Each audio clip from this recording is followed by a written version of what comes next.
9 o'clock. As I was about to say, it's 9 o'clock according to my phone. Welcome, everyone. We have a packed and productive DECM this morning. I'm really looking forward to it. I hope you are too.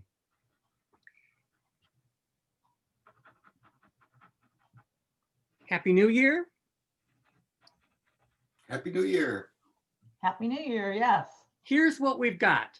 A few minutes from me, a fabulous presentation from Linda. Dennis Dawson will talk about starting new clubs. Lisa is going to tell us about TLI and how another 100 people are going to show up at this TLI beyond the people who have currently registered. Abe is going to talk about our new incentives. Kevin is going to talk about the district leadership committee. We all started Toastmasters thinking about ourselves, how to get to be better speakers. But then we hung around and became officers, club officers who were interested in giving to other people. And you know what? That made us better. And then we got more opportunities to give to others. And what a paradox, that made us better. So Kevin is going to talk about the DLC. We're going to have, it looks like 4 lightning talks, but we're really going to have 5 lightning talks. They are fabulous. There will be a shortened question and answer, and then a division breakout. A wonderful day. We, of course, build new clubs and support all clubs in achieving excellence, using integrity, respect, service, and excellence as we do that. The mission of Toastmasters is worth thinking about. And my clock is gone.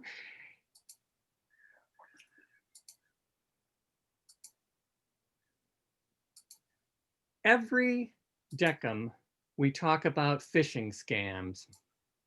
Aren't we tired of that? If you get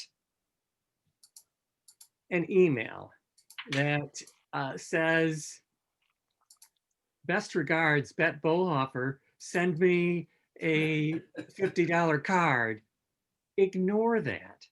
It's phishing. There's a lot of that in the world. Just ignore it. It's not from Bet. She's never going to ask you for a gift card. And Linda, in a moment or two, will probably tell us why. Zoom update. If your club is not currently on a district Zoom, email me, either at info@d57tm.org or ed@d57tm.org, and maybe at both of those, just so I see it. We have the ability to give you a Zoom meeting link. Use that. Mona is going to put you in breakout rooms for your divisions. Please rename yourself. You probably think everybody knows my area and my division. However, it would be a help if you rename yourself so that Mona doesn't have to be thinking, gosh, what area is that? We're going to have a great DECM. It is my privilege to introduce the wonderful and talented Linda Patton, who I would say wrote the book on leadership, except I believe she wrote more than one book on leadership. Join me in welcoming Linda Patton, our finance manager, to give us an update.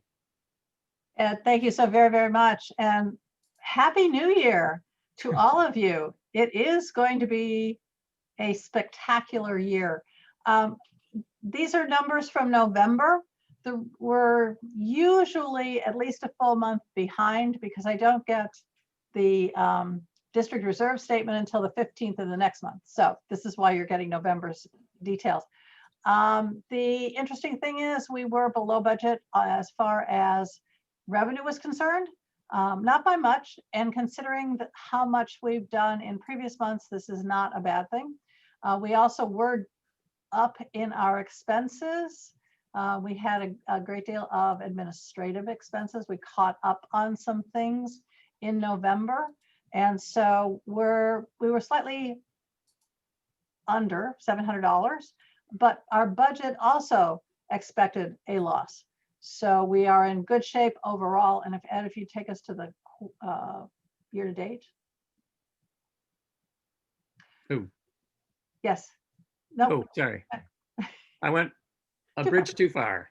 There you go. So as you can see, I look at the big picture. Where are we in the year? And income wise, we're $3,500 over what Toastmasters budgeted for us. So this is great. And in February, we get into renewal season. So that will once again put a huge amount of money into our coffers early on in the quarter. As you can see, district expenses, our biggest expenses were in education and training, as well as some in administrative expenses. We had only $4,000 in total district expenses over the quarter when we budgeted 12. So we are still under budget. Even as you look at our net income, we are over what we expected to be at this point in time. So we are in good shape. Let's keep up the good work. Now, with saying that, Ed, the next one. Next. Oh. Uses for your money. We've talked about this many times. There are things like expressions of sympathy. You can do cards, flowers, up to $25. You can do incentives like Toastmasters products, gift certificates. You could do registration at the conference if we have a fee for that. But what I want you to start, oh, this is interesting. This isn't the one I put up. Okay, what I want you to start thinking about though is hybrid clubs. If in September we can go back to face-to-face clubs, many of us, especially leaders worldwide, I know, we have people who are not in this area, people who are in Bahrain and Singapore and Ghana and Nigeria and the UK. So we can't be a total in-person club. So we're looking, and I want you to think about for your clubs, what cameras do we need? Do we need microphones? Do we need screens? What do we need to have that hybrid club? Yeah, for whatever reason, I updated this and it didn't get to yours, but no problem. So think about those, because there are many of you who have a lot of money in your district bucks, which Abe is going to talk about in just a little minute. Start planning now so that as we get to May, you're beginning to purchase, you've either purchased or you're beginning to purchase that stuff. We have to have all the bills in before the 15th of June so that we can run them through Concur and get you paid appropriately. Okay, now the last one. Last one, things you can't buy. Again, I'm preaching to the choir. You can't donate money or goods to outside causes or individuals or charities. So you can't give to the Red Kettle when it was around during Christmas. You just can't do that. You can't send it to the ASPCA as much as you would love to. You cannot do that, partly because we are a charity as well, and that is not appropriate. You can't give money to any individuals at any level of the Toastmasters organization. So let's say you love the Toastmasters president and you want to donate some money to him. You can't do that.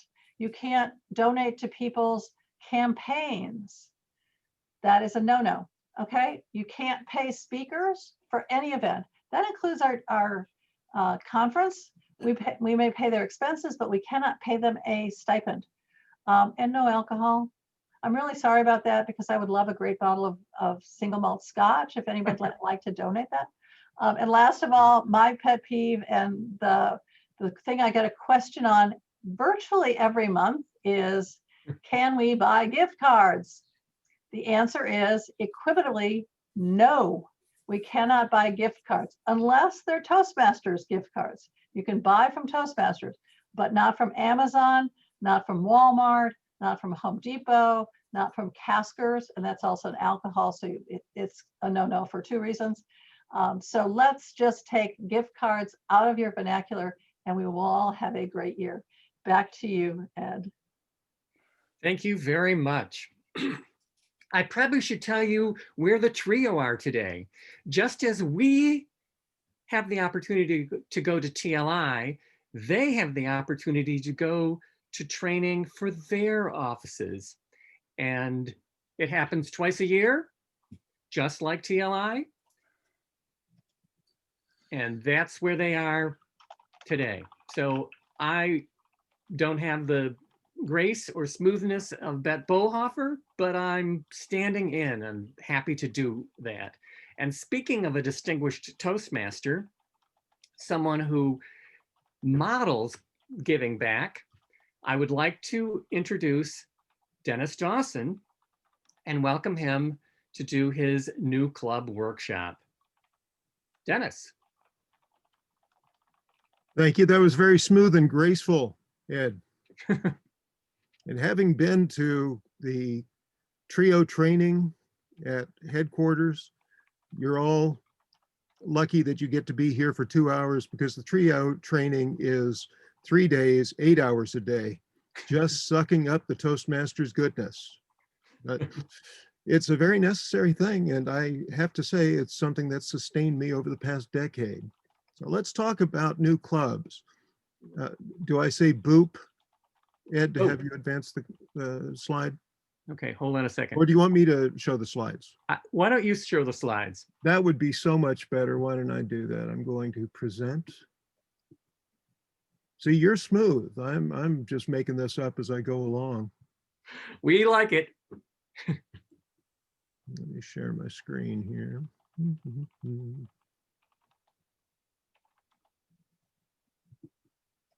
There we go. Get on the right slide.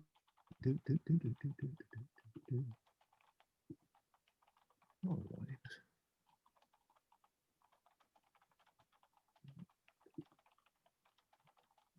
So do I look like I'm on the correct slide there? Yes. Okay. Thank you for your patience. So the question is, why in God's name would we need to start new clubs? Aren't there enough Toastmasters clubs in the world? The fact is, unfortunately, there are only 300,000 members of Toastmasters, but there are 7 billion people in the world. Now, of those 7 billion, how many of them actually need to be Toastmasters? That's right, all of them. Now, a club can only effectively handle 20 members. We know that there are clubs that have got 30, 40, 50 members. That's great, but that actually creates its own kind of problems. So the more clubs that we have, the more likely we're going to be able to meet the needs of the individual members. I will let you know when we have enough clubs. And until I tell you so, feel free to start as many clubs as you'd like. The other reason, of course, is that your area directors and division directors, it's important for the district that we increase the number of clubs. And Bette is going to encourage you, as will George and Julie, but they can't be the ones who go in and actually start the clubs. They might help, they might support you, but they can't be there on a week-to-week basis for every new club to ensure its success. That's why we have area directors. You are the front line for Toastmasters. You are the people who make sure that we continue to expand Toastmasters and offer the benefits of Toastmasters throughout the world. It's the area directors that do that. That's why you earn that distinguished recognition. Now, the question is, does it really matter whether you get that President's Distinguished Area designation? I don't do it for the pin, the ribbon, the points. But as we come into this job, the whole idea is to improve ourselves as leaders. And we're not looking for perfection, but we should be looking for excellence. I'd like everybody to raise your own personal bar to say, yes, we're actually going to create those clubs this year. So we know we need to start the clubs. We know we want to start the clubs. Well, why do it now? It's cold, it's January. Well, first of all, anytime's a good time to start a club. You want to start a club on Thursday? Do it. You want to start a club on Christmas Day? Do it. You want to start a club any old time of year? Do it. I'm there to support you. But right now, this month, if you start a new club, all of the new member fees and the new club fees are waived.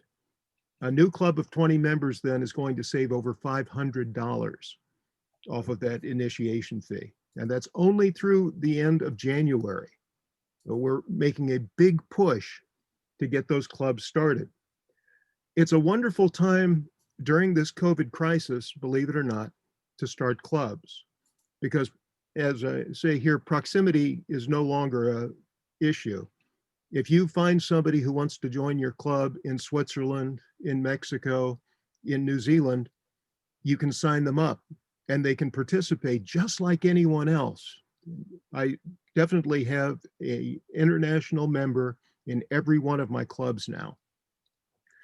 But time is also not the factor that it used to be. I belong to a number of clubs in the East Bay. I live in Cupertino in the South Bay. Attending my clubs has always been kind of a pain in the neck. It was worth it, and I'm going to expend the gasoline and the number of hours it takes sitting on 680 in the traffic in order to attend those meetings. But right now, I'm loving all of the meetings that I get to attend. I get to attend meetings that I would never have attended. I'm the C24 director up there in Marin, and I visit those clubs on a regular basis. Well, as you start the new clubs, the time factor is no longer there. And people can roll out of bed and jump into a club meeting. So this is the moment to start clubs. You are lucky that you're area directors this year, because next year, we're probably going to be meeting in person again. And it's going to be great. We'll have the hybrid clubs, but it doesn't have the same urgency that we're finding today. So what kinds of clubs should you start? And this is the interesting point today.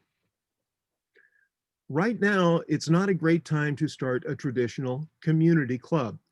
Now, in the past, we always told you, start a club within a mile of a McDonald's. Then you know there are at least 10,000 people in that area. You can get 10,000 people out of them. You can find 20 who want to start a new community Toastmasters club. That's the common knowledge out there. However, when it comes to starting a community club, community has taken on a completely new meaning, because we don't have to be close together to be a community. So instead of thinking in terms of communities of people who live in a particular area, think of communities of people who have a particular interest. Now, the obvious one that we've seen in the past is the Advanced Skills Club. So we've got the Prep Squad, we've got the Leadership Club, we've got the, I'm blanking, Speakers Forum is the one that I was trying to come up with. These are clubs where we say, yes, come here, we're going to give you enhanced evaluations. We're going to focus very closely on Toastmaster skills, which is great. But think about the opportunity we have here to start clubs around these other kinds of topics. And you have to choose them carefully as you're doing this, because you want to choose a topic that's broad enough to bring in members and have lots to talk about, but specific enough to get those niche members you're looking for. Now, is Ashley here today by any chance? Because I'm going to evoke his name in vain. I don't see him. Good. Ha ha ha ha. I can pick on him. No. Ashley and I started a club a decade ago. It was called AV Toasties. And the whole idea was that the club was going to have a special focus on using audiovisual elements in your presentations. It was really a great idea. We had 1 year of fantastic presentations about how to use all these audiovisual tools. And after a year, we ran out of ideas. We had done it all. We did everything that we knew to do. We couldn't find anybody to speak on a monthly basis at that point, and the club sort of fizzled. These are the kinds of clubs that I'm thinking now. You could have a club, just a regular Toastmasters club, where you're pursuing pathways and you're achieving all of the goals from Toastmasters, but you can focus on movies and TV. Now, that could be the production of movies and TV, talk about particular stars that you enjoy on those television shows, talk about how you might break into performance on movies and TV, but use the Toastmasters as a way to get together with people who are also interested in multimedia and have them frame all of their speeches, all of their table topics, all of their meeting themes around that area. And this could apply to anything. So you wouldn't want to have a club that was about croissants, because you're going to run out of interesting ways to create these lovely, buttery, crescent-shaped rolls. But if you had a club that was all about cooking, you could have people come in and talk about favorite restaurants. They can talk about sharing recipes. They can do food preparation demonstrations as part of the Toastmasters program. Gardening, sports. So I want to throw this out to all of you. What kinds of ideas might you have for clubs along these lines? Yeah, this is a shout out session. If you could have a club that was something that was of great personal interest to you, what kind of club might you start? I saw Garrett turn his video on.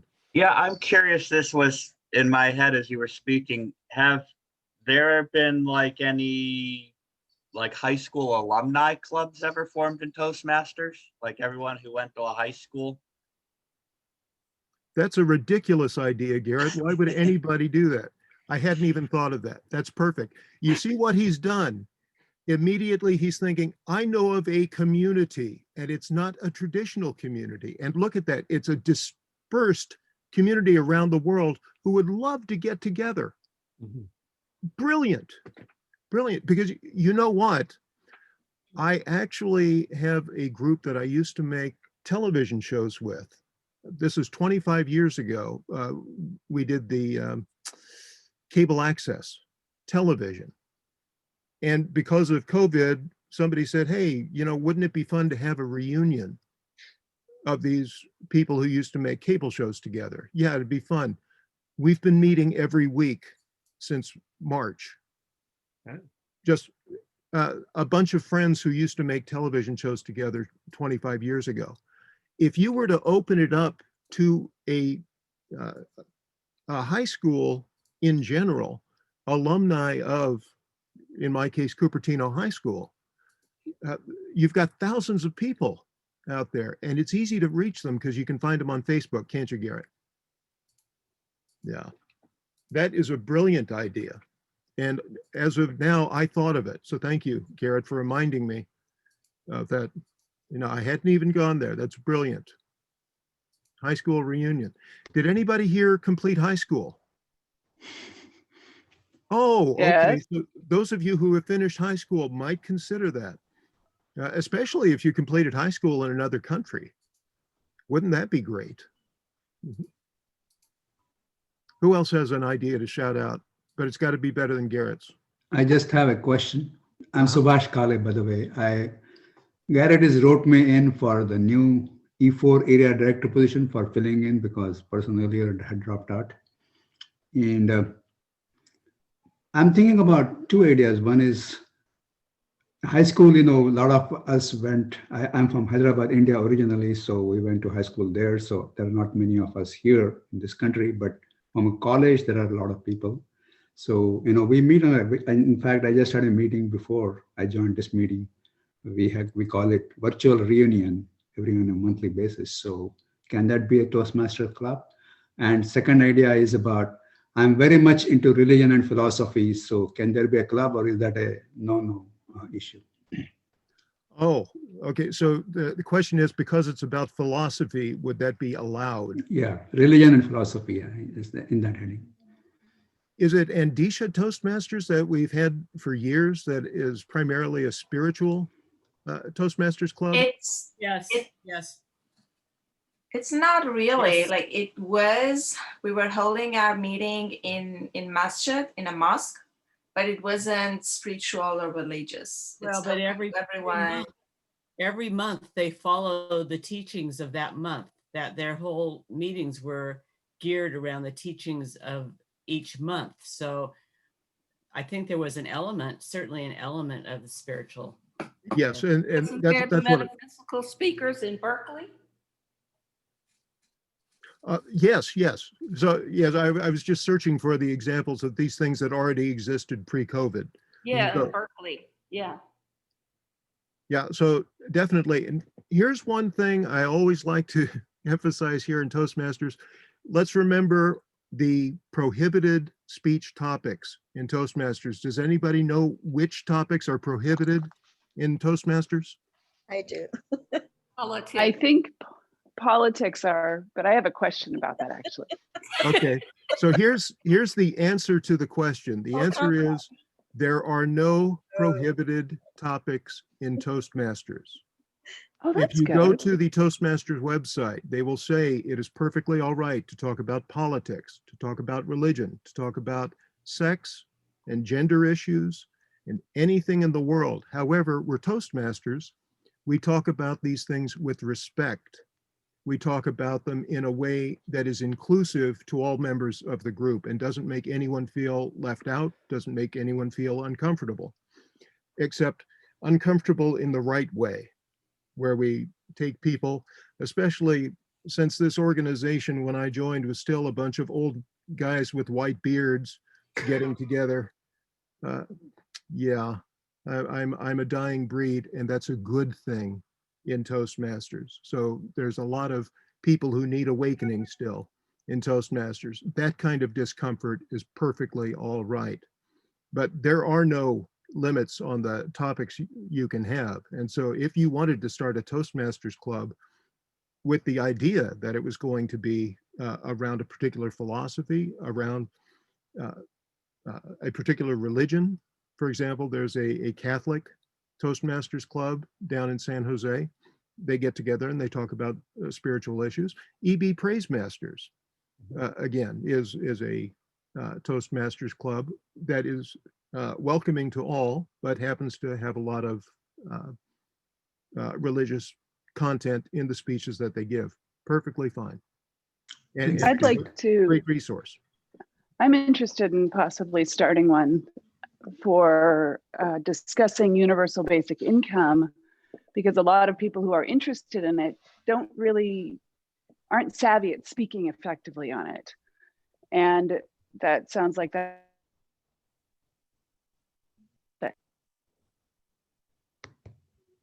Universal basic income might be too narrow a focus to start an entire club. But if you were to expand the categorization to something broader and more inclusive, where you would continue to talk about social issues and uplifting communities in a variety of ways, that would be something that would have legs. And I like what you're saying is, let's work on the speaking and leadership qualities that are going to help us to promote those social programs. I think that'd be a great way to go. Thank you. That's awesome. Lisa Fairchild, you seem to want to say something. You keep unmuting yourself. Well, I think that there's plenty of opportunity in professional associations, human resource association, coaches associations, Seroptimus, all of those kinds of things that are out there already meeting, already wanting to be out there in the world. It's a great opportunity for them. And this is what's so great is that when you think, gee, how am I going to find people who might want to be members? You go out to those organizations that are already there and ask them, hey, who wants to start a Toastmasters club? What's a Toastmasters club? Thank you for asking. And off you go. So how do we start one of these online clubs? Well, first of all, you want to go out and visit clubs all over the world and make contacts. So go and participate in other clubs and say, this is a great club. I really enjoyed myself today. By the way, I'm starting the most magnificent club that's going to be on the topic of promoting social justice. So anybody who wants to join, come see us. So advertise out there on Facebook, Twitter, etc. Get it onto our, certainly our website here in District 57. And something that I've seen working now that generally doesn't work in the live meetings is to start meeting regularly before you achieve charter strength. I've just seen the Intercontinental Toastmasters. They started with the idea that they were going to have members from all over the world. This is, again, down in District 101. They just started meeting. They had 12 people when they started, and they've added 1 member a week for 8 weeks. They're ready to charter their club. Yeah, again, this is not something I recommend in the live meeting format, but it's working. Again, because it's easy for people to come, you can actually build momentum in that way. And then once you've got ideally 30 people who are anxious to start the club, that's when you, well, I don't know. If you find 30 people who are interested, you can have a kickoff meeting. If you find the 12, you can build up to 20. When you've got the 20 members though, when you've actually hooked and reeled them in, that's when you can go ahead, get me involved. We'll complete the forms. We'll get the club chartered. I don't recommend you try and fill in the forms without having someone there who's filled them in before, because they are confusing as heck the first time you do it. After you've done it once or twice, suddenly everything makes perfect sense. You probably found the same thing with the basic membership form. It's confusing at first, but then when someone explains it all to you, it all makes sense. All right.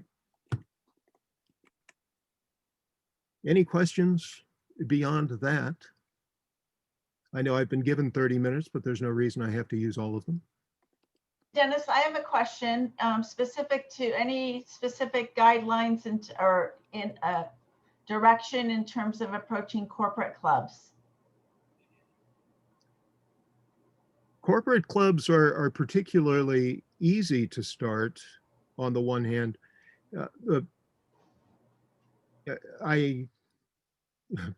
Okay. If I wanted to start a Toastmasters club at a corporation, first off, I want to be sure that the company has got at least 200 employees. Now that's kind of the gating factor. 10% of people will generally want to join a Toastmasters club. That'll get you to 20. So 200 is really the bare minimum.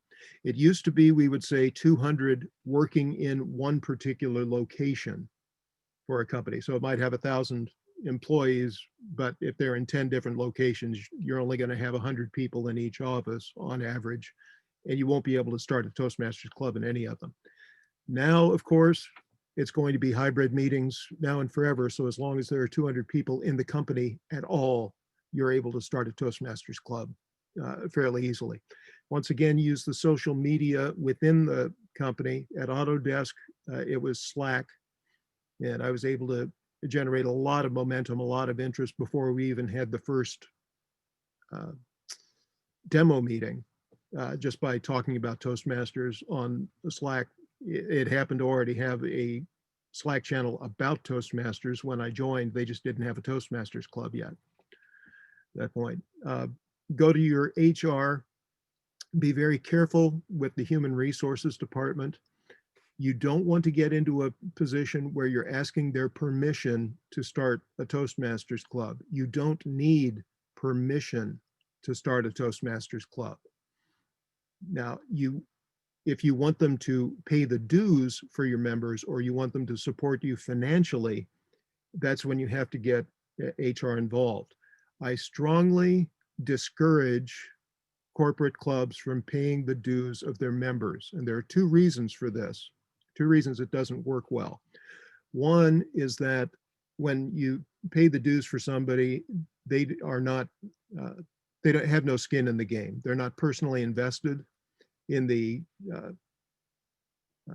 and it's funny, it's $2 a week, but somehow if you miss your Toastmasters meeting, you somehow regret that $2 that it hurts your pocket. And so there's that aspect of it.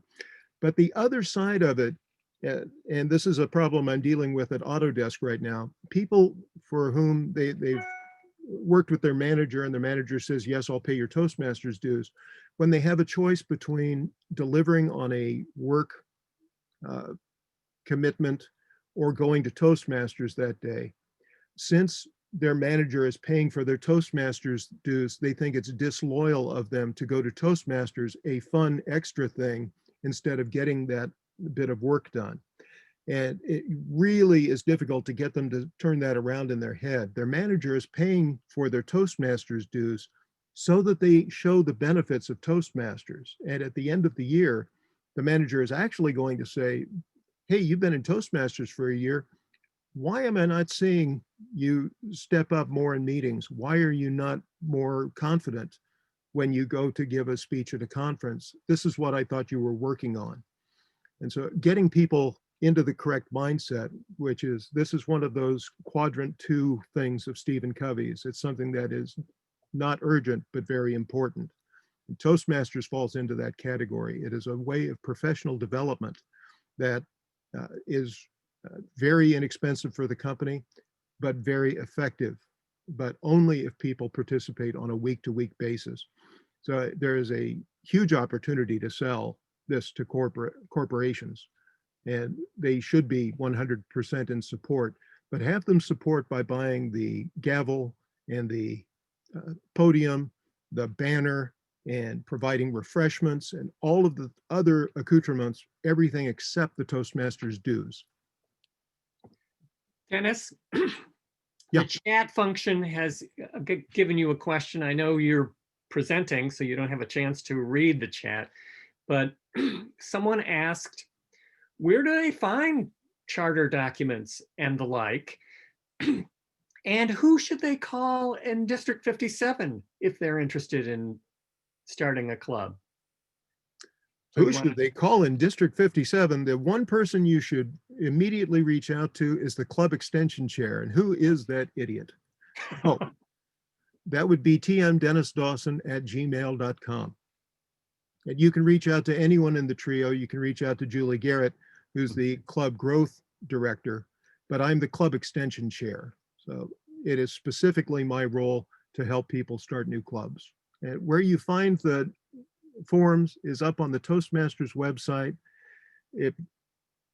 And it's start a new club. But the problem with that site is that it says, hey, you want to start a new club? That's great. Give us $125 and we'll tell you how to do it. And so you give them the $125, and that's when they tell you how to start filling out the paperwork. So you don't want to do that. No, you want to come to me, and I will get the forms to you, explain the process. And especially since we're not paying the $125 right now, I don't even know what happens when you go up on the website. All I can say is that to me, it was backwards. I needed the information about how to fill out the paperwork before I started paying the $125. because I had done everything right as far as I could tell. And it turned out that I had used the wrong membership forms. I had charged the wrong amount of money. And I didn't find this out until I already had gathered the money and the membership forms and was ready to start the club. And- Wonderful. Yeah, key here, folks. It's absolutely essential that you get the money right, because there's nothing worse than charging $7.50 too little or too much, because people freak out about, gee, don't they even know how to collect the dues? What kind of organization is this? Yeah. Let's all give Dennis Dawson a fabulous hand for a fabulous presentation about new clubs. It's part of how we started this meeting. We're going to start new clubs and bring all clubs to excellence. Next, we're honored to hear from Lisa Fairchild, who is going to tell us about the Toastmasters Leadership Institute and opportunities. Join me in welcoming Lisa. Thank you. So I'm going to do a quick update on TLI and the division makeup trainings. Start here. Next Saturday, this time we'll be in TLI. The TLI for January looks very similar to the TLI Invitational in its content, with a very few differences. One is the team leadership overview that Dennis is going to be doing. He's going to make sure that all officers understand very briefly what the rest of the officers do and how they work together. Our officer breakout sessions will be longer this time so that we can cover the basics for the new officers. We will still have a very interactive problem solving group share on what works, work through issues, all of that. Then we will move into, we have 4 lightning talks. The topics are Fix My Club for struggling clubs, mentoring, creative pathways, and DTM bound for those that are interested in moving on. Then Bet will be closing the session and the TLI will officially end at 12:35. However, the room will stay open for those who would like to dive in a little deeper or have questions. And we will have breakout rooms there around the lightning topics.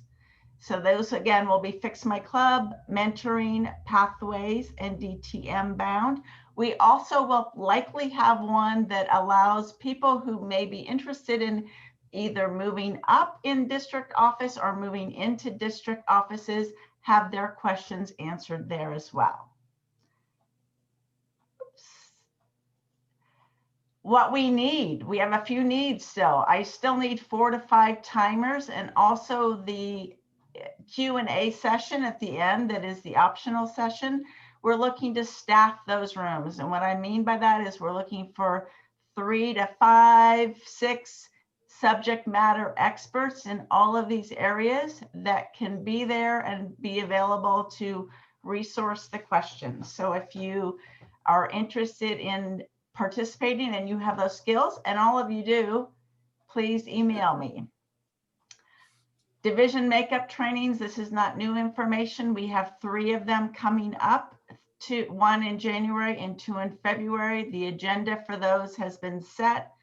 This, you've all seen this. Up next is January, at the end of January, Mark, Garrett, and Catherine, Division B, E, and H, you're up first. Then Kate, Chuck, and Carl, and Robin, Carolyn, and Terry Donica team. It's time to get ready. So here's some reminders for you. You need to staff and begin that staffing of your division makeup training soon. We being the TLI team, will pass on to you the name of people that have said either done TLI training already or have said they're interested in, but it is your job to secure them and line them up for your specific things. As you've all heard me say before, also want to say that there is TLI Tech Host training Monday night. Everyone will need tech host for all of our things. We all need them for our meetings, we need them for contests. This training is specific to TLI, but many of the things that we use in TLI are going to be applicable elsewhere. So I will post in the chat the link to that meeting. I encourage you to invite folks. And I can't see the chat now, but I will go back later. So where are we? We're on our way. We have 240 people that were trained either at TLI Invitational or went elsewhere for training. That means that's 24%. Right as of this morning, you see the registrations. We have 179 for January, and we have a little smattering of folks that signed up for the division makeup trainings. And if we got all those people, that would put us at 471, which is 47%. But here's the thing, our goal is 70%. So we've got some work to do. How are we going to do that? This is really simple. There's a lot of noise out there about life, about this is hard, I'm zoomed out, I don't know how to do it, it's too hard. But as leaders, our job is to stay in the light, folks. We all joined Toastmasters because we loved it, because we had a desire to grow, to develop something so that we could do something out in the world. So we need to reconnect to that. We need to remember that it's about great meetings and why people go, and really stay there. It is our job to be the beacon of light in the darkness. That's what leaders do. So what do? You take that light and then shine it on your folks, pass it along. And we do that specifically by reaching out to them. And you all know that we all get a million emails from folks all the time. So call people. We're at that time now that we got to really touch people. So call them, reach out to specific people. I encourage all of you, and I got this from Dennis, so I'm going to pick it up. Each of you, if each of you reached out to 3 people personally and said, Ed, I would love for you to go, and here's why. And so you connect with them where they are, that would be great. Also a great opportunity to target these people with specific needs that they have. I've seen this in you. I know this is happening in the club. Just giving them something that says, I see you, I hear you, would love for you to do this. And finally, I'd like you to join me.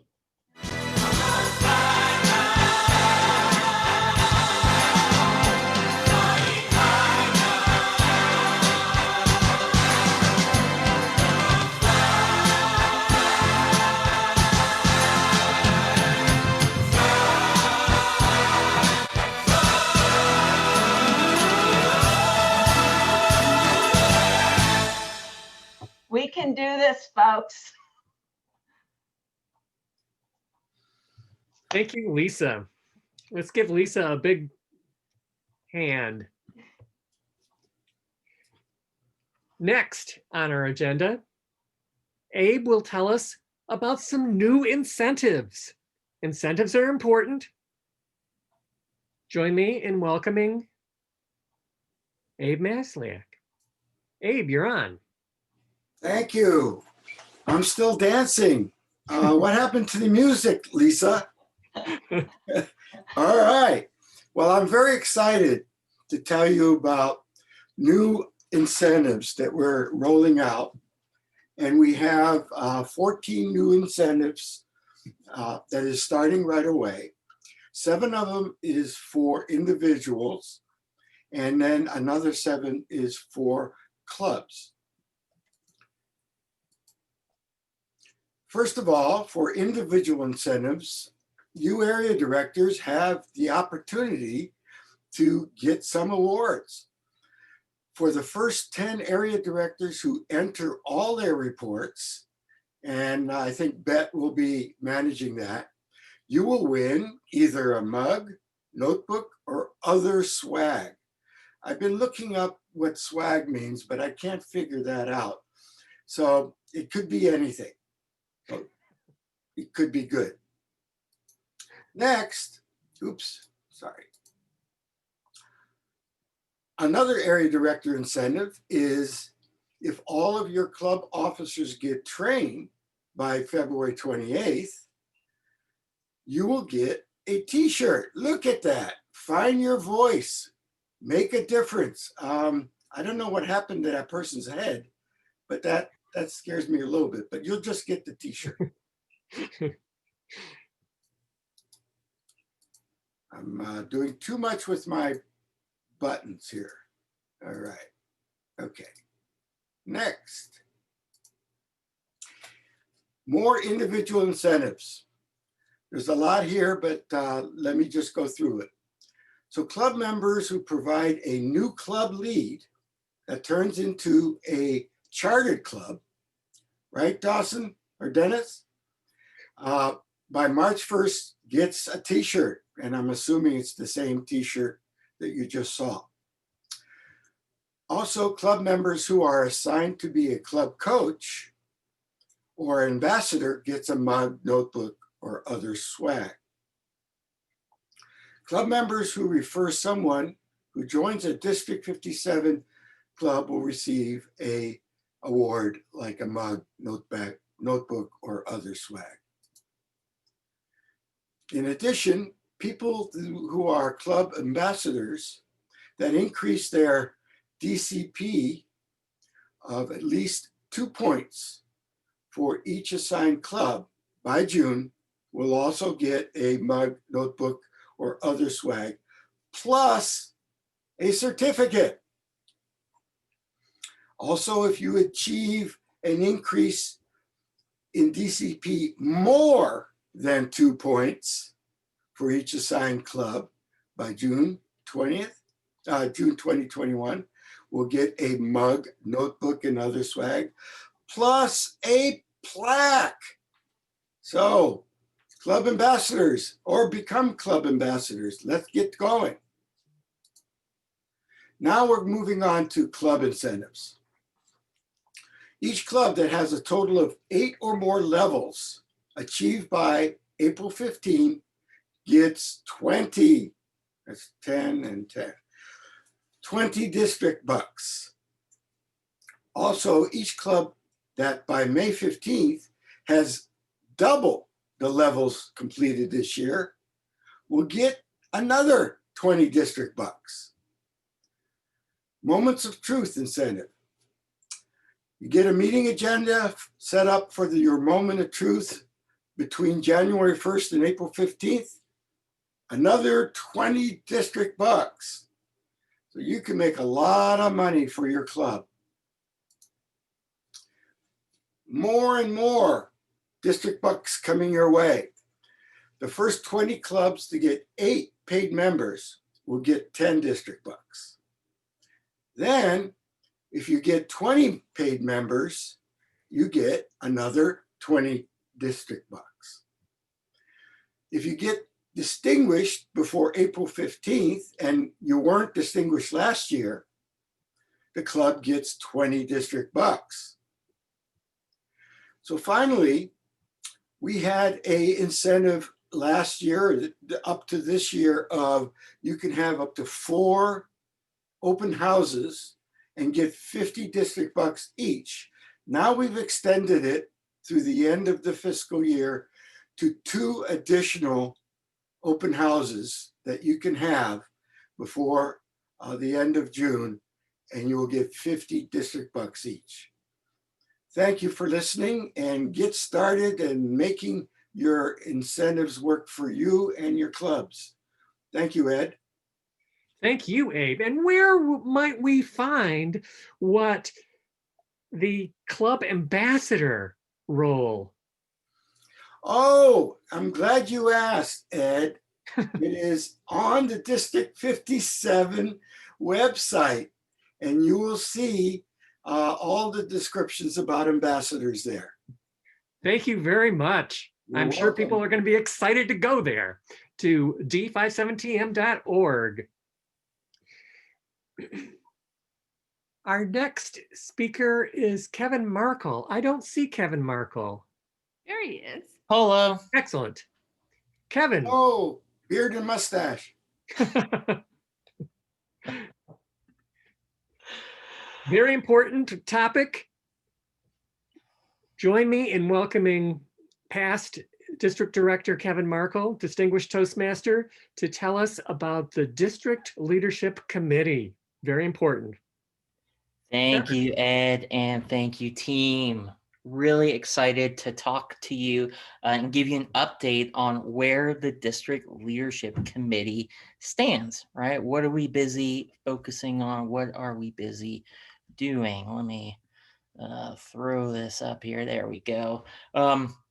Right, just a quick recap, right? What are we doing? What is the District Leadership Committee all about, right? We're all about reaching out and pulling up people because we've all been in that same situation, right? Where somebody sees something in us, sees an opportunity for us, sees a way for us to grow as communicators, as leaders, whether in the office, whether at home, as family members, whether we're getting involved in nonprofit activities, involved in politics, involved in all sorts of things. There are opportunities to learn and to grow.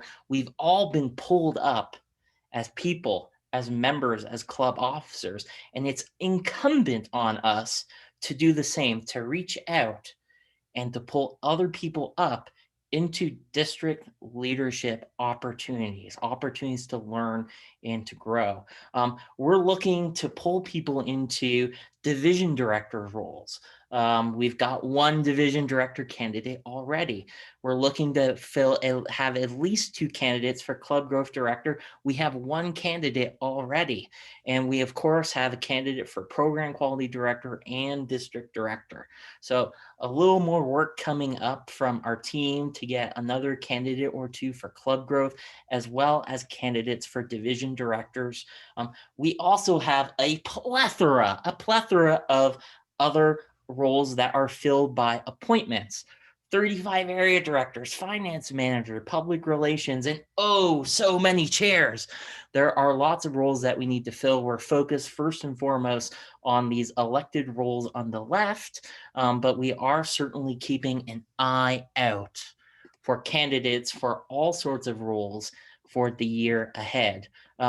We have a team that's really helping us out with this, from Trish Johnson in Division A all the way through to Venkat out in Division I. Such a fantastic team of past district leaders. And their role is really to work with you as individuals. If you're interested in a leadership opportunity, they can give you a little bit more information about the roles, the responsibilities, what's involved, the time commitments. I know those always come up. They're there to help walk you through and guide you through the process. But it's not just about kind of walking through and guiding through the process, right?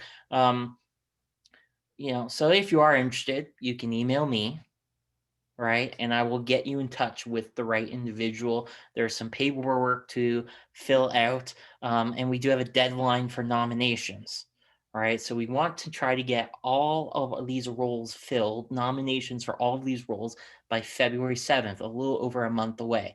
And here's where the DLC also is doing work, right? They're doing work to validate, to make sure that it's going to be a good fit. The last thing we want to do is put somebody in a role where it's not a good fit, right? Where it's not going to help them reach their goals, their objectives, right? Where it's going to be too much of a stretch, where they maybe need to focus on some other areas first. So that's what the DLC is there for, right?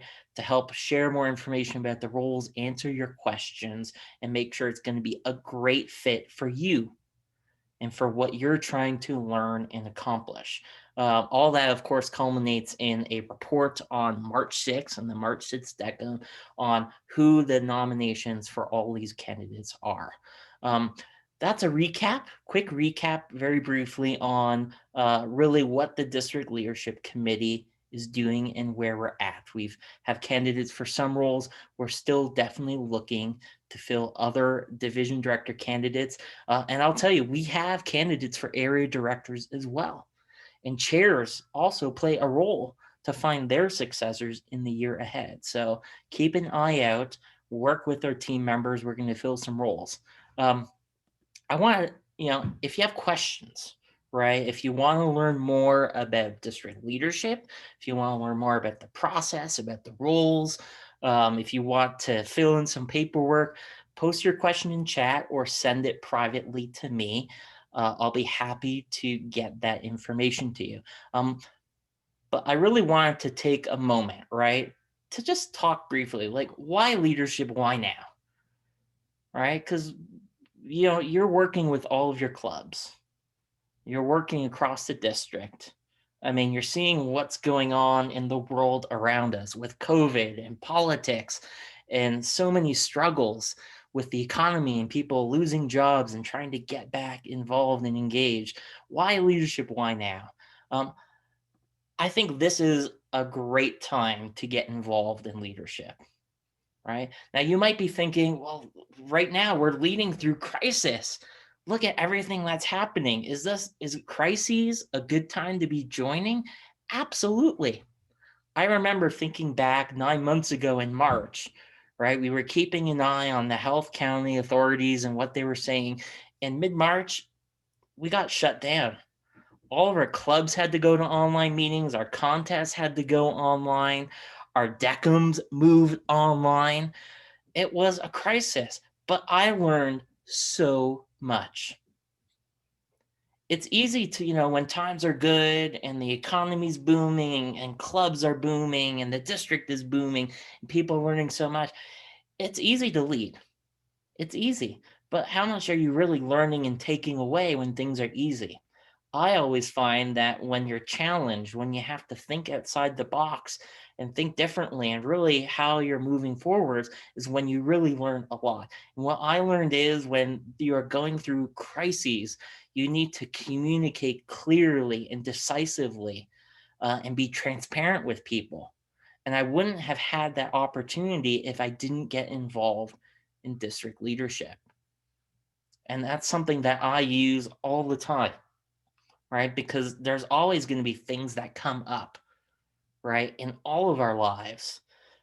And you need to be able to think clearly and communicate clearly through crises. It's also about thinking and leading through change, because that's what we had to do. We had to change how we did things, right? We had to talk about, yeah, we have to go to online meetings, but that's an opportunity. It's an opportunity. That's why we're starting new clubs who are thriving. We have members who are joining Toastmasters again because it's an opportunity, because things have changed. So I think there's great opportunities to think about how you message, how you position, and how you talk about culture when you're leading through change. And I also think leading through innovation is really exciting. This is the time when we can think outside the box about how we promote our clubs.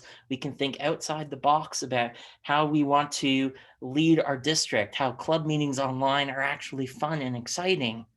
I can't wait for the opportunity for the next crop of leaders to think about leading through hybrid meetings where we have people engaged online, but also some people who are meeting in person. That is a leadership opportunity. Not something to shy away from. It's an opportunity. It's an opportunity to develop so many life skills and competencies that you can use in every single facet of your life, from thinking strategically and planning ahead to building a team and working with your team towards your goals, towards your vision, to delegating tasks because you can't do it all on your own. You have to motivate your team, recognize your team for their successes, coach and mentor people through success. And when things aren't going your way, you have to think creatively, think outside the box, try different things, right? Make sure that you're spending your money and your budget and your resources to get to where you need to go. Those are all the things that you're going to learn serving as a division director, an area director, getting involved in district leadership, serving as a chair. Those are things that you can learn and apply to everything that you do in Toastmasters and work with your family and more. I absolutely encourage you to, if you want to get involved, if you want to become not just a better communicator, but a better leader, to apply for district leadership. It's as simple as sending me a quick email or chat even right now saying, I'm interested in learning more. We'll get you connected with a member of our leadership committee. We'll get you some paperwork, and we'll get you in the pipeline ahead of our deadline on February 7th. I invite you to step up today. Leadership now. It is a fantastic opportunity for you to find your voice and to make a difference. Thank you, Kevin. Well done. We now have 5 lightning talks. The first lightning talk is about Toastmasters around the world from Chuck Ballinger. And I actually see Chuck, so help me welcome him to our virtual podium. Thank you, Ed. As some of you know, my true Toastmaster passion lies at the club level. This is where the magic really happens. New members become more confident, proficient speakers, while a sense of community and friendship holds the club together. Seasoned members become leaders as they help sustain a strong club. I've also noticed successful clubs have fun. Members don't feel like they're going to a PTA meeting or jury duty. No, they feel like they're going to a rock concert. Their meetings are not to be missed events. Now, my other passion is traveling. So during this pandemic year of lockdowns and isolation, I decided to go on a worldwide Toastmaster tour by Zoom. With over 16,000 clubs in 145 nations, it's an incredible opportunity for every Toastmaster. After all, we are one big happy family. I attended meetings in 13 nations and all 50 American states. I went to over 80 meetings to see how they operate and find out what I could bring home to my North Bay clubs to make them even better. Here's what I learned and what I'd like to talk about. First of all, the surprises. On average, I'd say the online clubs I visited only had about 8 or 9 attendees at any given meeting. I wasn't expecting this because both of my clubs average more than double that. I was also surprised to discover that most clubs only meet twice a month and often on different times and days of the week. Some clubs would only meet once a month. By the way, while I attended only 80 meetings, I researched hundreds of clubs to see which would fit with my schedule and time zone. Once underway, I discovered clubs had many secondary roles like quiz master, table topics evaluator, inspiration moment, rant master, and even evaluators.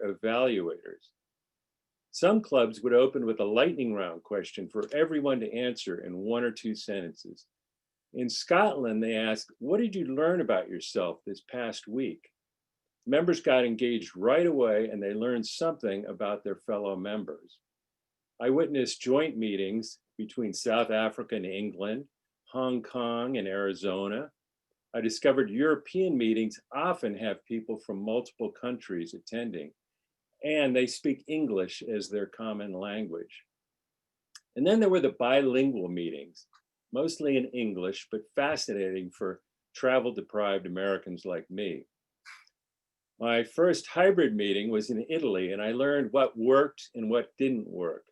Camera placement for the live attendees and proper miking are just a few of the essentials we'll all need to sort out before we initiate combined in-person and online meetings in the future. I learned about gavel clubs for future Toastmasters under the age of 18. What a great way for kids to become better communicators. In the US, about 30% of the clubs I attended opened with the Pledge of Allegiance, mostly in the so-called red states. A few opened with a prayer. I attended all Black clubs, right-wing clubs, a Democratic club, and even a women's empowerment club in South Carolina. I was warmly welcomed everywhere. Many clubs needed roles to be filled, so I often helped out. And let me tell you, it's a true kick to win table topics in places like India, France, and South Africa. I asked each club how their membership was holding up with online meetings. An overwhelming majority said they lost members. This was interesting since both of my home clubs are doing well with no net loss of members. I had to wonder why they weren't prospering in this virtual world. For many of the struggling clubs, I noticed their meetings were bland. In short, they needed to mix things up and offer something new. For instance, the Quizmaster role tests our listening skills, an important part of communicating, and it's great fun. Your tip of the day could be replaced by a rant of the day or an inspiration moment. Getting everyone engaged from the opening bell and have everyone speak. Those that only watch probably won't come back. And finally, meetings shouldn't be an obligation. They should be an opportunity to be with friends, to learn and to have fun, gaining skills and confidence. When members can't attend, they should say, "Damn it, I missed my Toastmaster meeting." Back to you, Ed. Thank you very much, Chuck. And don't we all want to get on that plane? Our next lightning talk is from Cynthia Stott, who will talk to us about marketing and how to make marketing work for us. Join me in welcoming Cynthia Stott to the virtual lectern. Thank you, Ed. Hi. I'm going to talk about Leaders Worldwide. And yes, I'm going to talk about marketing and how we got there. But really, it's about building team, taking chances and having fun. So team, chances, and fun. First, how we built our team. We started off with an in-person, way back when, speechcraft. And this was designed by Dr. Michelle Peticolis. And she did an amazing job with making sure that we had the correct curriculum. And she's a PhD in sociology and psychology, so she absolutely was the best person to design that. And she brought in people from all over to give speeches and brought in people to be our advisors for the new people that were starting at Toastmasters. And it was absolutely spectacular. The very first meeting we had, we overflowed our room with like 32 people and we had to expand to a bigger room. That was fabulous. And it was a very successful 8 weeks. We got a lot of people involved and a lot of people wanted to become Toastmasters. But we didn't have enough to start the club at 8 weeks. And we learned a trick. We learned a trick that if you're starting a club, if you put people into your existing club, then they can start with pathways right away and you don't lose them. And they can get accustomed to what Toastmasters is. And that was actually recommended to us by Toastmasters International. And so that's what we did.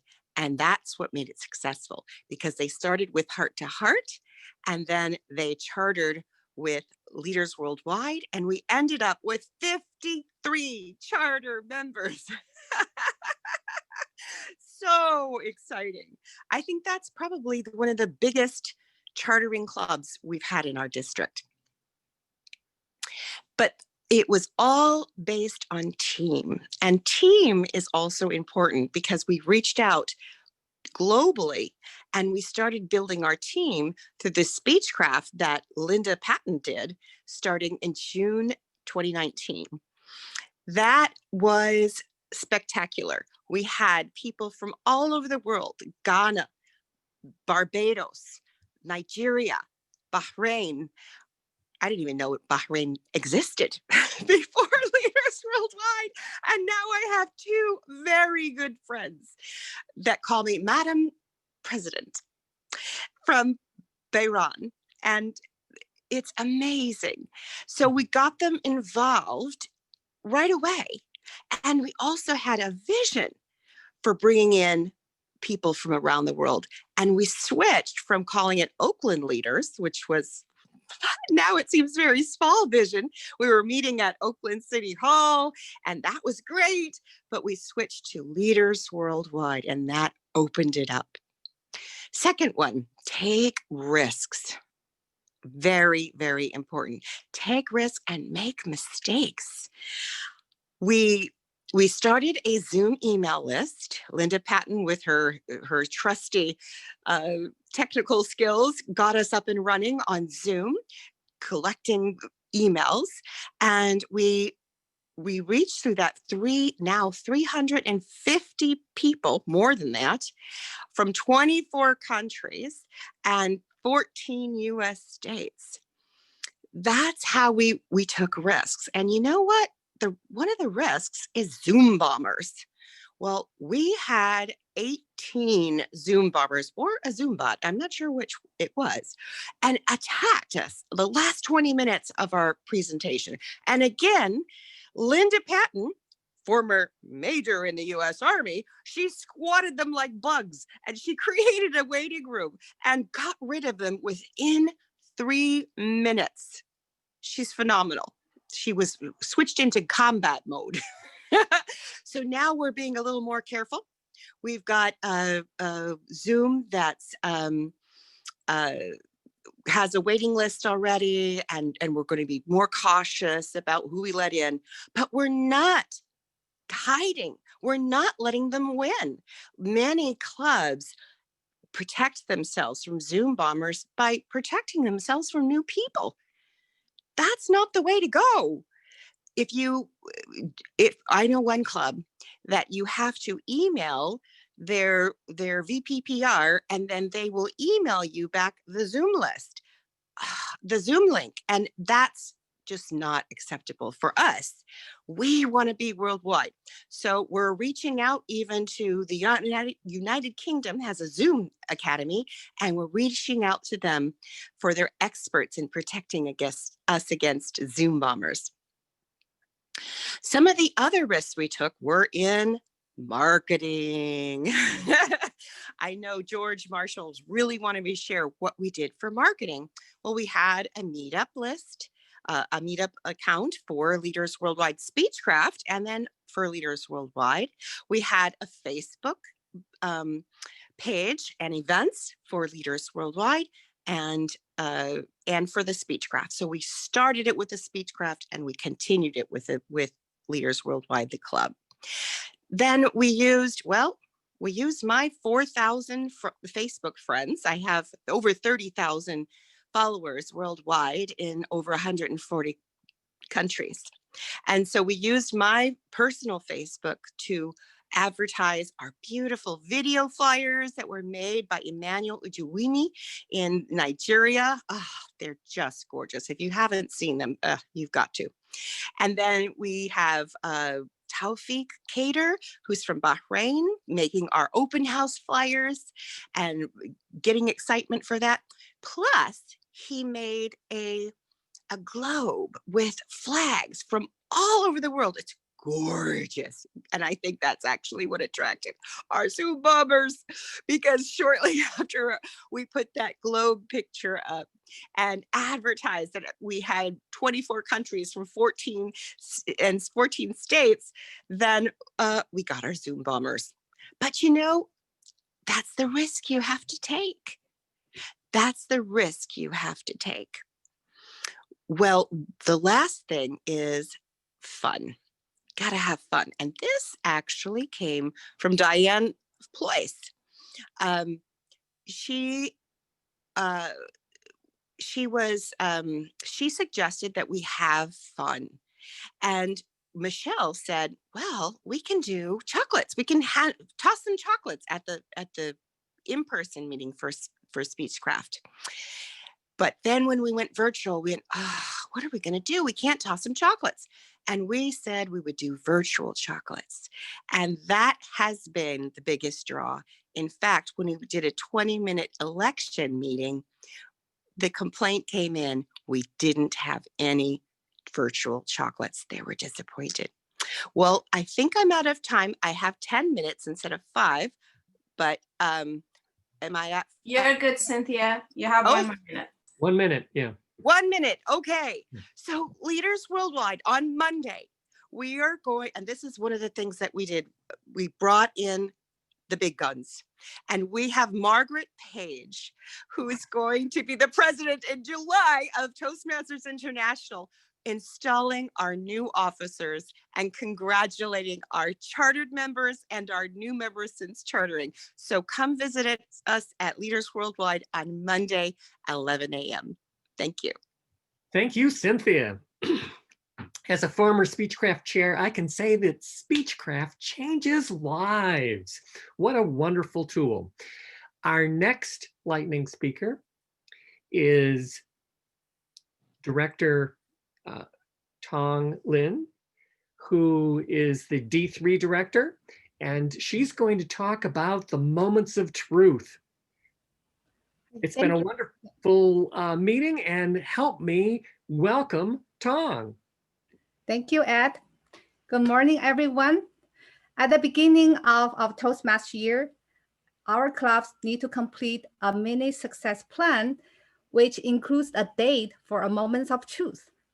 Moments of Truth is a facilitated club quality evaluation session that involves a detailed review of club activities and to identify improvements and solutions. My home club, Oakland City Center, and the 2 clubs in my area, Oakland 88 and Rock Ridge, already completed a Moments of Truth. And today I'd like to share what I learned from this experience. There are 6 moments of truth, focusing on different aspects of a club, including welcoming guests to form a good first impression, orienting new members, creating supportive environment by fostering fellowship, planning and organizing high quality programs and meetings, maintaining strong membership, and recognizing achievements. Under each moment of truth, there are 6 standards or best practices. Clubs may conduct moments of truth using different approaches. In our 3 clubs, we conducted online survey using either a Google form or a free survey platform like SurveyMonkey. My club also dedicated a club meeting for the evaluation following the online survey. We use Zoom breakout rooms, equally divide meeting participants, but with a minimum of 2 to 3 people per room to work on 1 moment of truth. And after 15 minutes, we go back to the main room to report the results to the entire club. One benefit of online survey is that we can convert the responses to scores to quantitatively assess club performance. For example, on a scale of 5, for each individual standard, a response that the club always meets the standard gets a score of 5, usually meets the standard gets 4, sometimes it gets 3, rarely gets 2, and never meets the standard gets 1. And this plot shows the scores of the 6 standards under the achievement recognition for my club.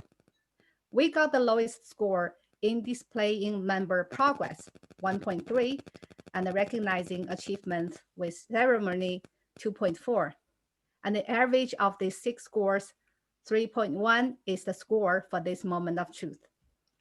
One thing I learned is that while we normally focus on club programs, meetings, membership, achievement recognition turns out to be equally important for members, but normally gets overlooked. Both Oakland 88 and my club got the lowest score in this moment of truth. The next step following a moment of truth is to take immediate actions. To improve our least performing area achievement recognition, in my club, we start sharing member progress in a master spreadsheet. We celebrate member anniversaries each month, announce member achievements, acknowledge leaders. We've also launched an award program which members can earn points by attending meetings, taking meeting roles, giving speeches, bringing guests, etc. The points will turn into prizes at the end of the Toastmaster year. In Oakland 88, one of the actions they take is to hold special celebration events. In their last month, September's annual celebration, they invited members, their families, and the division leaders. Most importantly, every member got recognized. They used some creative award titles to make it more fun. To give you a couple examples, Hail Mary Award. Can you guess what that is? It's for the members who joined the club late, but significantly helped the club's energy. Miles, Smiles, and Consistency Award is for members who consistently attend from the furthest distance. And there are a lot more. Club would benefit greatly from conducting a Moments of Truth and using the identified solutions to improve quality and the service. Also, by participating in the evaluation, members' sense of ownership is increased. Additionally, facilitating a Moments of Truth is an excellent level 4 pathway project. I learned a lot from doing it, and it was a very rewarding experience for me. And of course, the $20 incentive that Abe just announced. And this concludes my presentation. Thank you. Thank you. Our next lightning talk will come from Stacy Smith. Stacy? We lost Stacy? Thank you, Ed. I'd like to share screen, please. You should be able to do that. Okay. Get that going. While Stacy's looking for that, I will say she's been a club president. She is currently an area director in Division A, and we're looking forward to her lightning talk. Stacy? Good morning, Toastmasters. In the words of the great Maya Angelou, people will forget what you said. They will forget what you did, but they will never forget how you made them feel. The correlation to that, between being that and an area director for me, was I got to use some mentoring skills to help clubs make goals that they could reach for themselves as leaders and to be in correlation with what we're doing as a district. I tapped into the things that I'd learned about my communication skills so that I could communicate with people that had other communication styles, and was able to foster building community, building relationship with the officers of each club, as well as individual members when I visited. I loved the fact that using active listening gave me a chance to echo back the things that clubs said was important to them, so they could hear it in a fresh way, that they could take a moment to consider why they were doing what they were doing. And I used protege in this phrase because I really think about clubs being in that role, and to give them feedback that's relevant and tangible to fit the desires of their club. The mentoring skills that benefit clubs, of course, are the obvious, helping them learn to have someone they can go to seek guidance, as well as to support them to be their best for their members. As we hear the conversations, the variety of diversity of cultural language, and the focus and energy of what each club needs takes certain effort to achieve it. Also, getting the clubs to look at the district level as well as their own levels of success.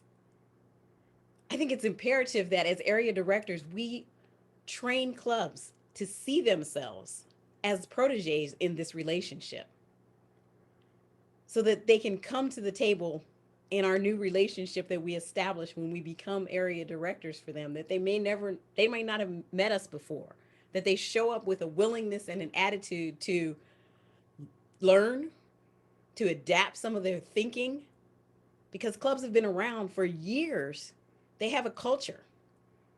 So to consider new ideas is a thought sometimes that people haven't even approached.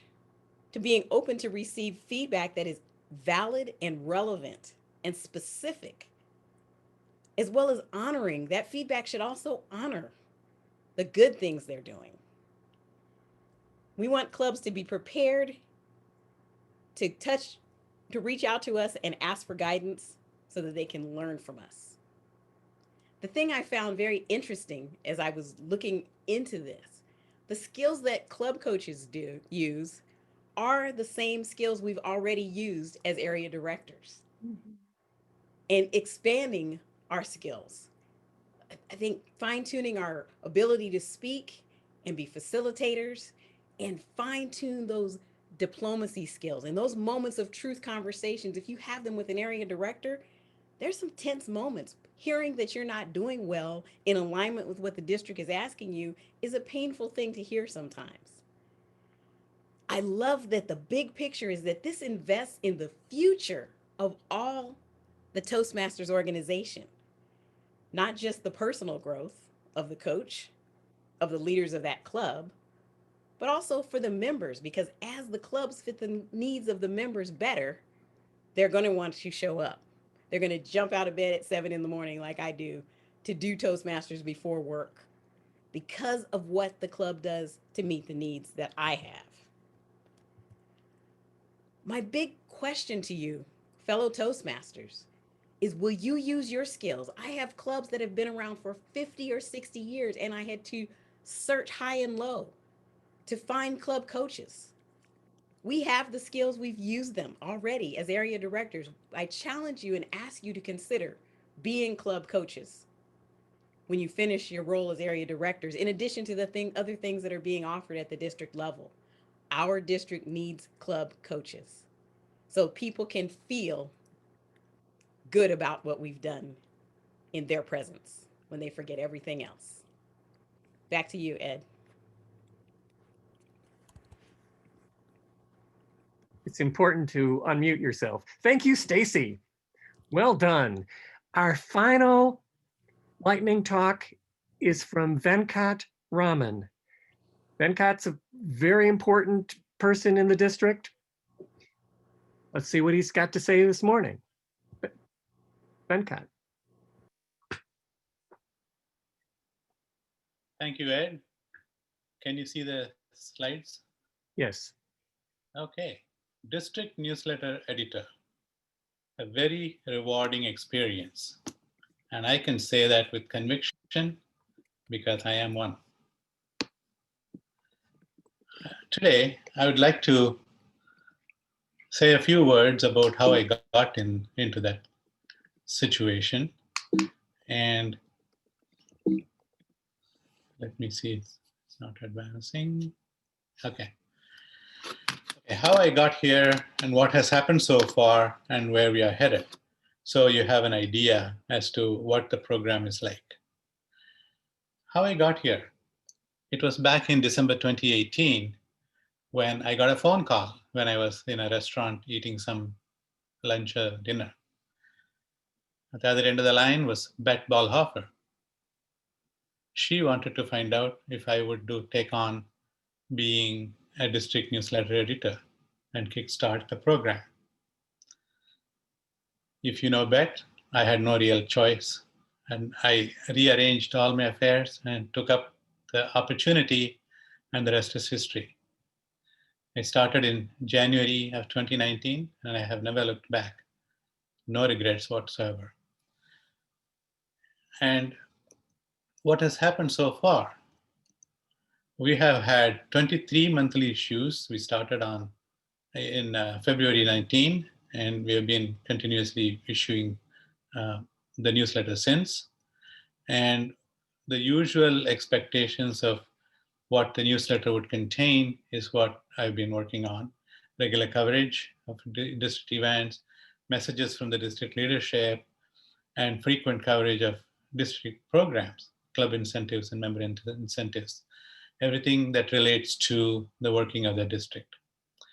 The new things that we tried were club newsletter contest.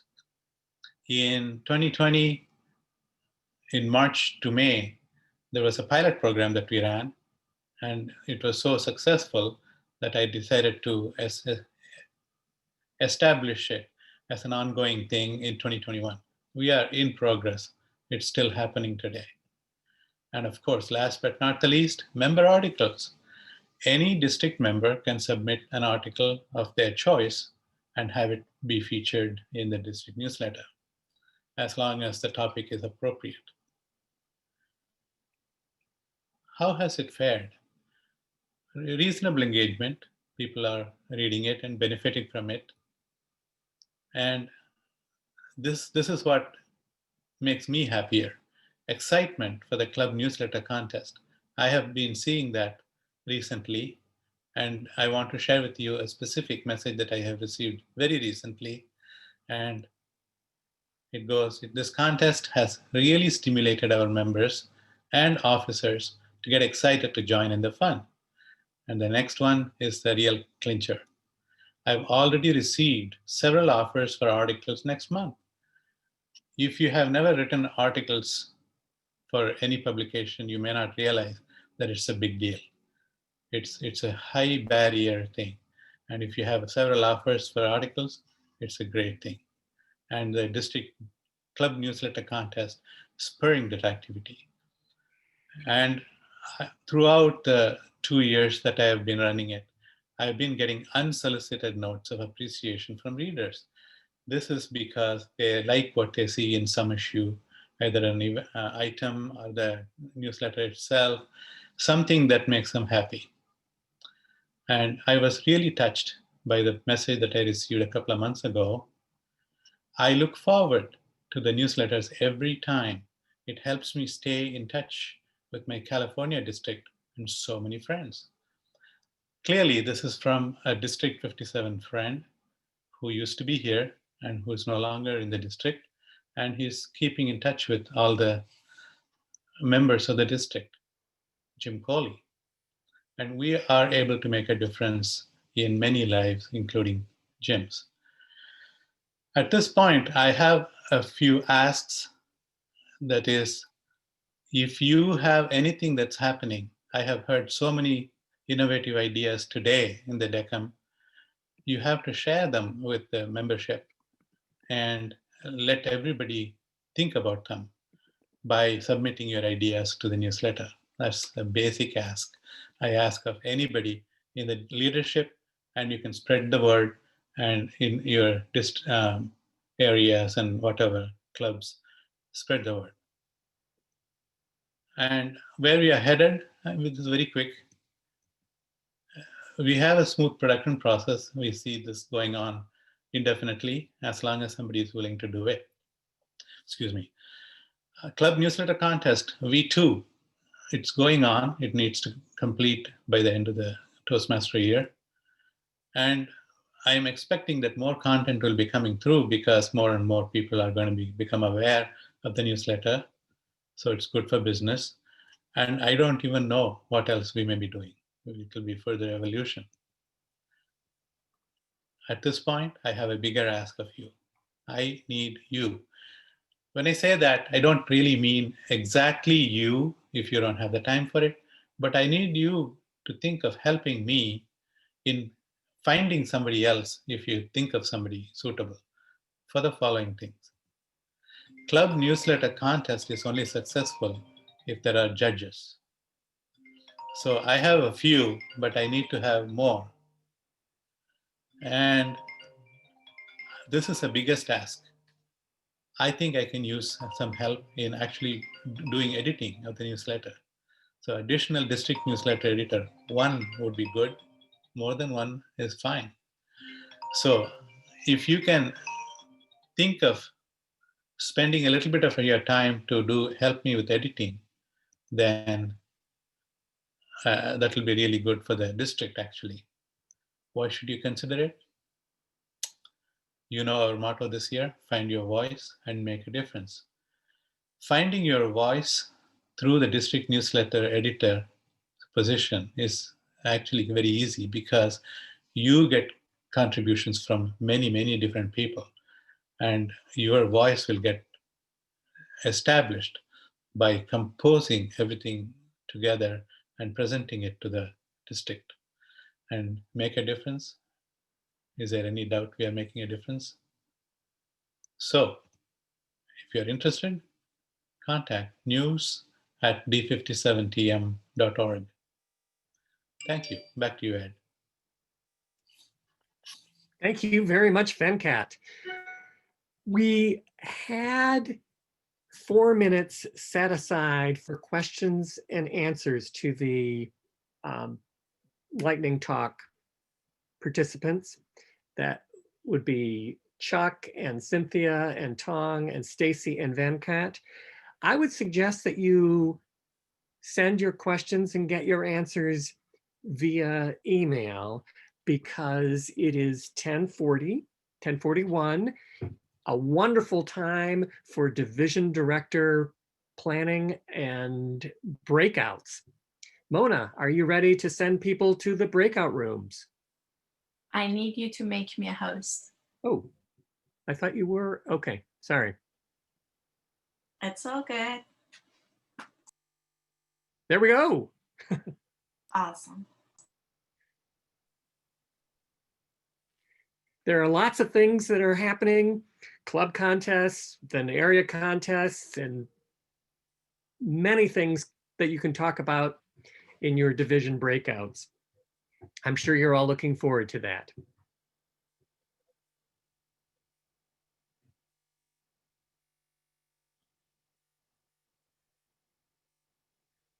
Where's Lisa's music? Hey, while she's doing that, one of the things that we've discovered recently is that there's a new option on Zoom on the breakout rooms where you can have people select. One of the options is automatic, manual, and then have people select. We will be using that at the TLI as people select which room they want to, the Q&A room they want to go into, but it's a cool tool.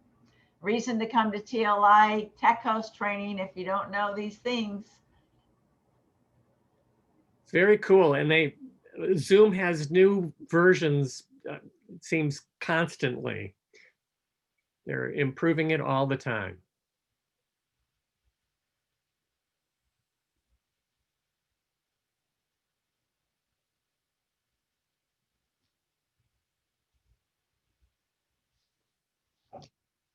Because I'm going to eat up this time, Mona needs it to get the break rooms.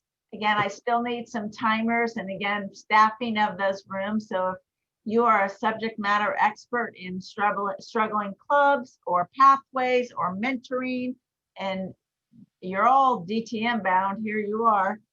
Plus, let me know. Plus, regarding Kevin's conversation, we're going to have a Zoom room that is around those that will, if people have interest in taking one of the trio, applying for one of the trio positions, division director, area director, or any of the chairs, this is their opportunity to find out about those positions and get their questions answered. So please email us, me.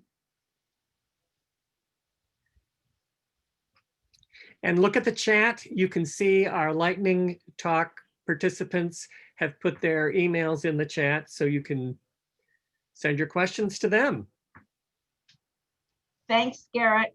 Yes, ideally the trainers that are helping already will staff some of those rooms, but more of you, it's a great time to get in front of the people that you're supporting.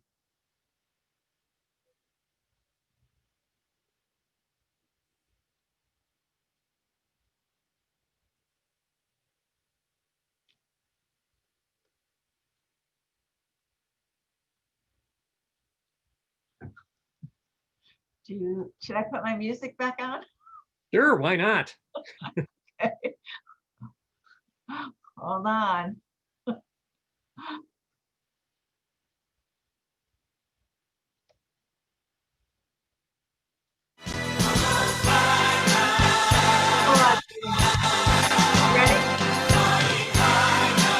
ready, Mona? People are getting assigned slowly. You can keep playing your audio. Oh, okay.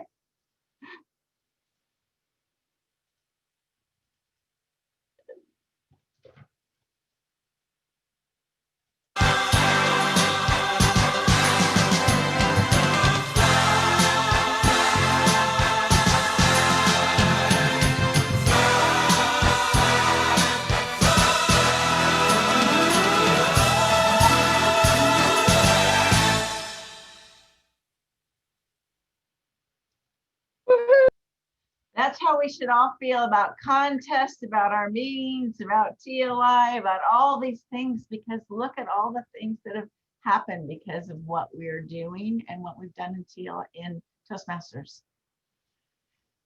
My apologies because I just got a host. I need to make some adjustments.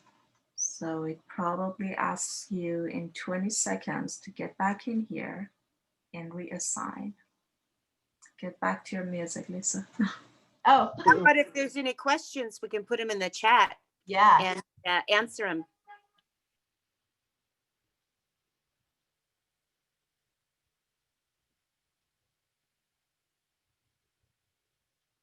Robin, you're muted.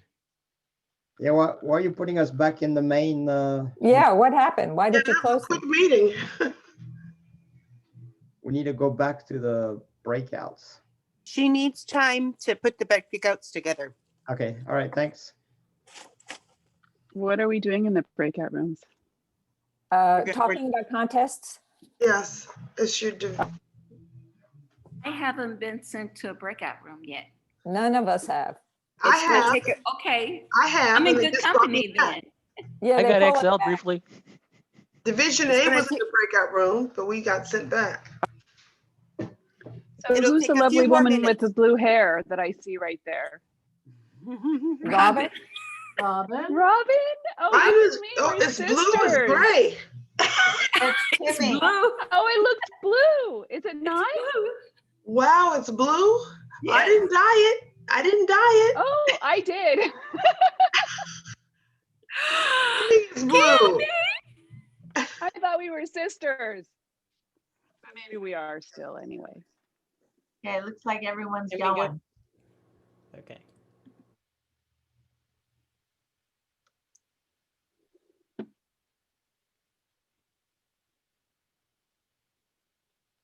Yep.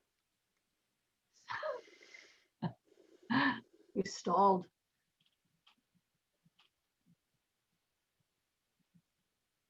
Alphabetically, I expect to be chosen shortly, but it seems we have passed the letter C. C, I exactly. don't see C in your name, Dennis. We all know. I know, but Dennis isn't going to be directed if he doesn't have Well, C yeah. at the front of your name. Well, and Chuck's not there either. That's right. Well, because division, yeah. Have to read. Oh, past so the we first have word. to have a D in front of our name? Yep, Is I that the think deal? you Division put I that is it's- ready. Let's go Division I. Yeah, put Okay, I. okay. I. Your divisions are in the way of your And ladder. Leslie Burton, President Lake, that's D.